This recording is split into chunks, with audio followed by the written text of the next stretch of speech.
In Invincible, after Thrag finds Nolan on the moon and starts to literally beat the true Viltrumite history into Omni Man, as he reveals Nolan is actually the true heir to the throne, Nolan finally lashes out screaming, "I don't care!" As he sends Thrag flying off a punch, he continues on saying it doesn't matter if he's supposed to be the ruler of the Viltrumites. He has no desire to replace Thrag, so this entire fight is pointless. Thrag responds, however, saying that it doesn't matter what Nolan wants. He can't allow anyone to find out about the truth because he won't allow anyone to stand between him and his legacy.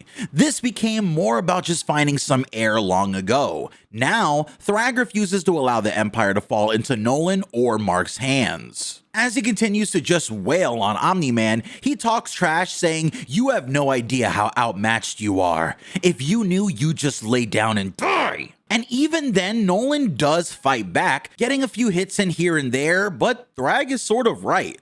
Being basically crafted to be the strongest Viltrumite, he dominates Nolan during their fight, even hitting him so hard that he knocked his eye out. And if I had a nickel for every time that happened to a character I like in a Robert Kirkman comic, I'd have 2 nickels, but it's weird that it happened twice. While Thrag is trying to finish Omni Man off, he says that he's the one who kept their civilization growing, that he earned his command, and all Nolan has earned is an end. In the moment where Thrag tries to punch Nolan as hard as he possibly can, a hand from off on the side grabs his arm, and it's not exactly the strength of the arm that stopped Thrag, but more so the shock that anyone would be here, and more than that, that they'd try to stop him. Thrag looks over and sees Viltrumites. Not just 1 or 2 or 3, but 4 of his most trusted companions. Thula, Anissa the Viltrumite everyone hates, Lucan, and Krieg.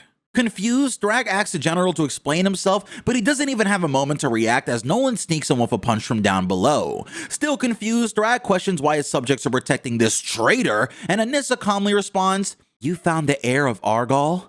Thrag tries to get out of this, saying, "Sure, but he's weak. He's not worthy of," but he's interrupted by his nose being broken as all 4 of the Viltrumites start to jump him because Anissa calls for the right of execution, saying that they never followed Argal for his strength, they followed him for his wisdom. And if Thrag can't even understand that, then that shows just how dumb they were to follow him all this time. As they try to fight him off, Nolan yells, "Stop.